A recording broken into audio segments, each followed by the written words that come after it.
Centre வியட்நாமில் Hanoi அப்படிங்கிற இடத்துல இருக்கக்கூடிய ட்ராகன் பிரிட்ஜுங்க இது. இந்த லைட் வந்து கொஞ்ச நேரத்துக்கு வரைக்கும் ஒவ்வொரு திருப்ப கலர் மாறிக்கிட்டே இருக்கும். செம்ம சூப்பராக இருக்குது ஏரியா. இது வந்து சீஸ்வரோட பேக் வாட்ரு. எவ்வளோ கலர்ஃபுல்லாக இருக்கு பாருங்கள். இங்கேருந்து ஒரு 4.5 கிலோமீட்டரில் உங்களுக்கு பீச் இருக்குது. அதுவும் ஏரியா ரொம்ப அழகாக இருக்குது. மெரினா பீச்சை விட இன்னும் ரொம்ப நல்லா இருக்குன்னு வச்சுங்களேன். இல்லை பார்க்க வேண்டிய ஒரு ஏரியா.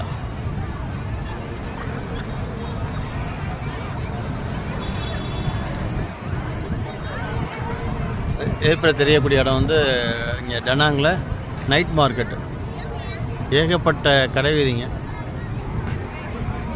அதாவது ரோட் சைட் கடைங்க. விலை கேட்டு வாங்க.